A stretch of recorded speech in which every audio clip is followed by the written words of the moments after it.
여러분 안녕하십니까? 여수 MBC 뉴스데스크입니다. 서울 이태원 참사 희생자를 추모하기 위한 분향소가 광주 전남에도 설치됐습니다.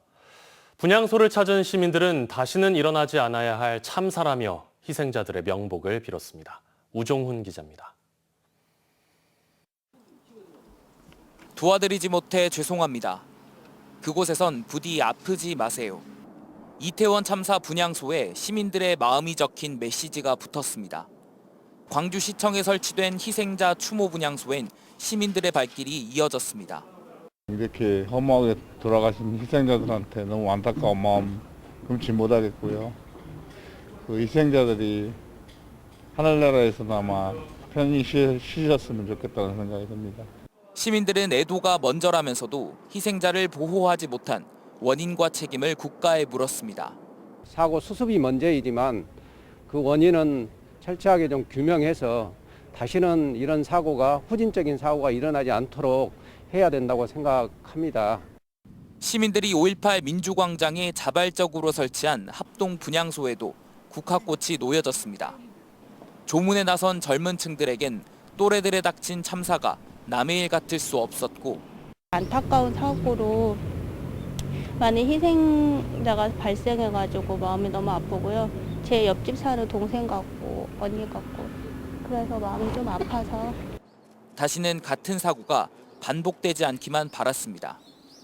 대한민국에서 이런 일이 일어났다는 게 너무 참담한 현실인 것 같고 미리 대처하지 못했던 이런 대한민국에 태어나게 해서 죄송하다고 말씀드리고 싶어요.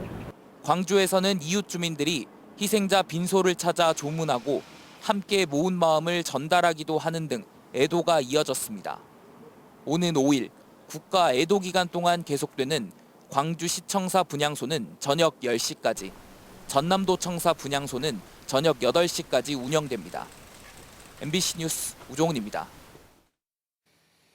여수광양항만공사가 주도하는 박람회장 개발을 위한 특별법 개정안이 국회 문턱을 넘었다는 소식 최근 전해드렸죠. 박람회장 공공개발에 대한 내용을 오늘 좀 더 깊게 들여다보겠습니다. 지지부진하던 박람회장 사후 활용이 전환점을 맞은 건 분명하지만 남은 과제들이 만만치 않습니다. 개발 주체가 될 항만공사와 관계부처인 해수부, 기재부 간에 조율해야 할 사안들이 많고요. 사후 활용의 청사진을 다시 그리는데도 적지 않은 시간이 필요합니다. 먼저 문형철 기자가 보도합니다. 이번에 국회를 통과한 여수세계 박람회 특별법 개정안은 국무회의 심의를 거쳐 공포된 이후 6개월 뒤에 시행됩니다. 늦어도 내년 상반기에는 박람회장 사후 활용 주체가 박람회 재단에서 여수광양항만공사로 바뀌는 겁니다. 해수부는 개정된 법이 시행되기 전까지 재단의 자산과 부채, 인력을 항만공사로 이전하기 위해 조만간 7명 이내로 위원회를 구성해 구체적인 내용을 논의할 계획입니다. 무엇보다 가장 큰 관심사는 새로운 박람회장 사후 활용이 언제 어떻게 이루어지느냐입니다. 이를 위해선 우선 새로운 마스터 플랜을 수립해야 하는데 적어도 2년 이상이 걸릴 것으로 보입니다. 당장 대규모 투자를 기대하기는 어렵다는 얘기입니다. 해수부는 개정된 법이 시행되기 이전에 미리 용역을 발주하겠다고 밝혔지만 역시 속도보다는 방향에 무게를 두고 있습니다. 한순간에 막 그림을 그려서 하는 게 절대 바람직하지 않다고 저희는 생각을 하기 때문에요. 조금 시간이 더디 걸리더라도 지역민들이 수용할 수 있는 광양 지역의 반대 여론 등을 의식한 듯 여수광양항만공사는 박람회장 공공개발에 대한 공식적인 입장을 내놓지 않고 있지만 사업 확장에 대한 기대감 못지않게 부담스러운 분위기가 역력합니다. 재단이 안고 있던 3,600여억 원의 정부 투자금을 승계할 경우 공사의 부채가 지금보다 2배 이상 늘어나기 때문입니다. 해수부와 항만공사는 기재부가 상환 금액을 줄여주거나 2025년인 상환 기한을 연장해 줄 것을 기대하고 있지만 결과를 장담하긴 어렵고 현 정부가 공공기관 부채 문제에 민감하게 반응하는 것도 적지 않은 부담입니다. 하지만 박람회장의 효율적 활용이 시급한 만큼 항만공사의 적극적인 역할을 요구하는 목소리도 이어지고 있습니다. 박람회장이 어떤 곳이 좀 부족하다, 예산적으로. 그래서 아쉽다 한 지점들이 쭉 좀 있거든요. 용역 기간 중이라도 수행해야 될 것들을 수행을 해가면서 특별법이 개정되면서 박람회 폐막 이후 10년 만에 전환점을 맞은 사활용 문제. 내실 있는 청사진을 그리고 지속 가능한 개발의 토대를 마련해야 하는 과제가 지역사회와 정치권에 던져졌습니다. MBC 뉴스 문형철입니다. 여수세계 박람회장 개발 주체를 놓고 그동안 지역사회에서는 의견이 팽팽히 갈렸습니다. 박람회장 공공개발과 사후활용 방안에 대해 일반 시민들은 과연 어떻게 생각하고 있을까요? 각계각층의 다양한 목소리를 김단비 기자가 들어봤습니다. 지역 시민사회단체는 국제규모의 컨벤션 센터 건립에 목소리를 높이고 있습니다. 2026년 여수 세계 섬 박람회를 비롯해 증가하는 비즈니스 관광 산업 수요에 걸맞은 시설 확충이 필요하다는 의견입니다. 코로나19로 주춤했던 여수시 마이스 행사 유치 건수는 9월 기준 616건으로 이미 지난해 수준을 넘어서며 회복세를 보이고 있습니다. 우리 여수시가 지금 마이스 도시로 성장을 하고 있는데 가장 핵심인 컨벤션 센터가 없습니다. 이 컨벤션 센터는 이번 기회에 도입시설 중에 꼭 필요로 하는 그런 부분이고요. 이번 개정안 통과를 두고 시민들 사이에서는 의견이 분분합니다.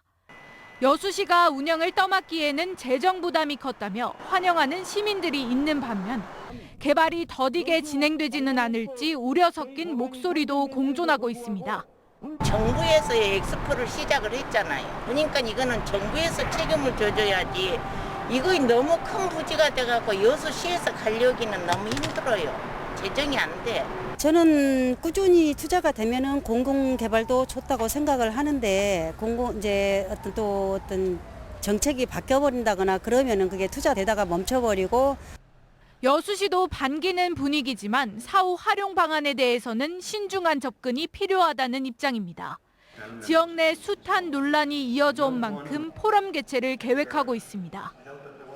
그러니까 10년 동안 공론화 과정을 거치는 동안 다양한 제안들이 있었고 내년에는 포럼이나 또 이러한 것들 의견 수렴하는 데 있어서 필요한 예산들을 좀 반영해서 여수시 인수 방안에 힘을 실었던 김혜재 국회의원 측은 조심스러운 태도를 보이고 있습니다.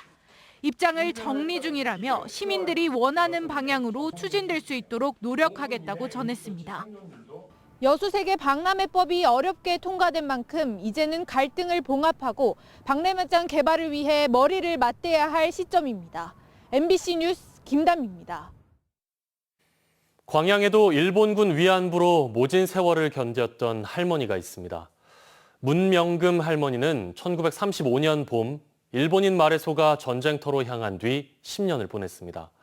시민들은 아픈 역사와 할머니가 남긴 평화의 소중함이라는 가치를 오래 기억하기로 했습니다. 유민호 기자입니다.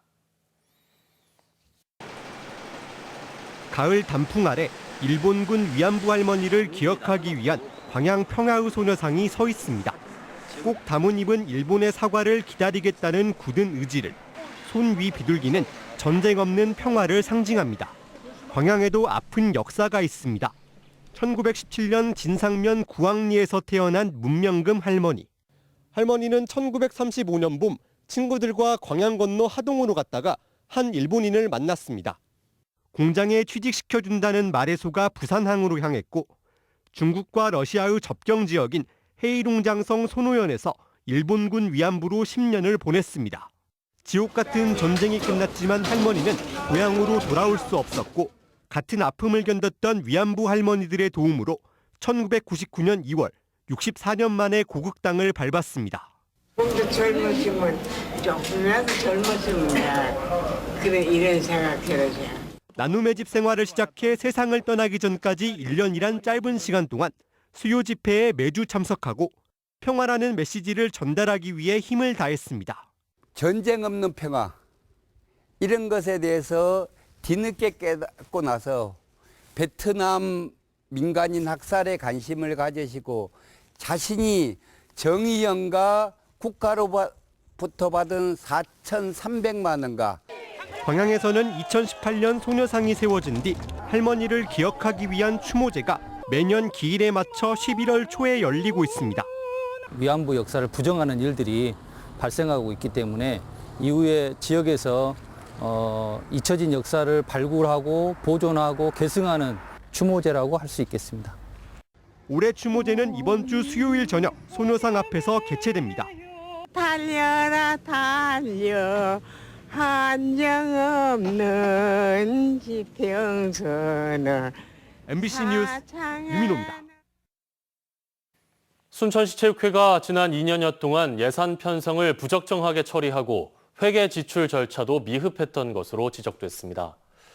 순천시는 최근 시 체육회를 대상으로 종합 감사를 실시한 결과 기부금을 이사회 승인 없이 운영비로 지출하거나 업무 추진비 등을 내부 결제 없이 부적정하게 집행하는 등 총 12건의 지적사항을 발견했으며 장애인 체육회도 기부금 영수증 발급이 부적정한 점 등 4건의 지적사항이 나왔다고 밝혔습니다. 순천시는 이에 따라 시 담당 부서 직원에 대해 징계를 요청하고 체육회에 대해서는 기관 경고 등의 조치를 취할 계획입니다. 공금 횡령 의혹을 받고 있는 박용하 전 여수상공회의소 회장이 최근 상공회의소 법인 통장에 8억 원을 입금한 것으로 확인됐습니다. 여수상공회의소는 장기간 사용하지 않고 있는 휴면 계좌에 변제 명목이라고 적힌 8억 원이 입금됐다며 박 전 회장이 사전 통보 없이 일방적으로 입금한 것으로 보고 있습니다. 검찰은 박 전 회장이 재임 기간 공금 10억 원을 빼돌리고 공금으로 1억 6천만 원 상당의 와인을 구매한 혐의로 수사를 벌이고 있습니다. 무안의 한 농협이 지자체 보조금까지 받아가며 우리밀 전용 건조 저장 시설을 설치했는데요. 현재 밀이 아닌 벼를 건조하고 있습니다. 무안군도 그런데 이를 묵인하고 있습니다. 문현철 기자입니다. 벼를 말리는 기계가 쉴 새 없이 돌아갑니다. 건조를 대기하는 벼도 잔뜩 쌓여 있습니다. 그런데 이 시설은 2년 전 무안 청계농협이 우리밀 전용 건조 저장 시설로 쓰겠다고 지은 겁니다. 300톤 용량의 사일로 두기와 건조 시설에 들어간 돈은 14억 원. 이 가운데 5억 원은 무안군에서 보조했습니다. 그런데 밀보다는 벼를 건조하는 데 주로 사용하고 있습니다. 농민들을 필요에 의해서 또 요구에 의해서 비수기철의 효율성도 높이고 그런 차원에서 벼를 건조하고 있습니다. 농협이 사실상 보조금 사업을 목적 외로 사용한 겁니다. 그런데 무안군은 올해 초 이 같은 사실을 알고도 행정처분을 하지 않고 묵인했습니다. 오히려 취재가 시작되자 벼 건조도 함께 할 수 있도록 승인해줘 특혜 시비까지 일고 있습니다. 무안이 우리밀 건조 가공시설의 적지인지도 논란거리입니다. 해남은 밀 재배 면적이 1,200여 헥타르로 전국 최대 규모인 반면에 무안군은 30여 농가 100헥타르에 불과합니다. 생산량은 고작 500톤. 애초 밀 전용 건조 저장시설의 정상적인 운영을 기대할 수 없었다는 비판이 나오는 이유입니다. 추적쌓기와 퍼주기식 보조금 지원이 결국 농협 돈과 세금만 낭비한 셈이 됐습니다. 전남에서 지난 3년 동안 발생한 지역 농협의 보조금 사업 위반 사례는 11건에 달했습니다. MBC 뉴스 문현철입니다. 고흥군이 윤석열 대통령의 대선 공약인 광주에서 고흥읍을 거쳐 나로우주센터에 이르는 고속도로 건설을 조속히 추진해달라고 건의했습니다.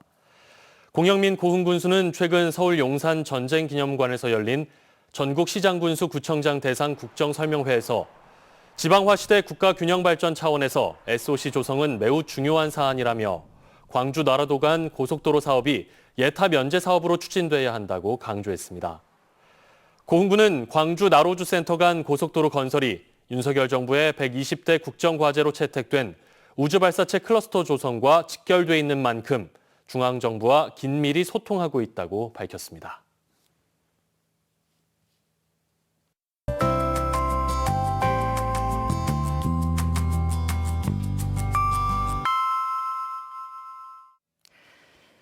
날씨와 생활정보 정리해드리는 생활포커스입니다.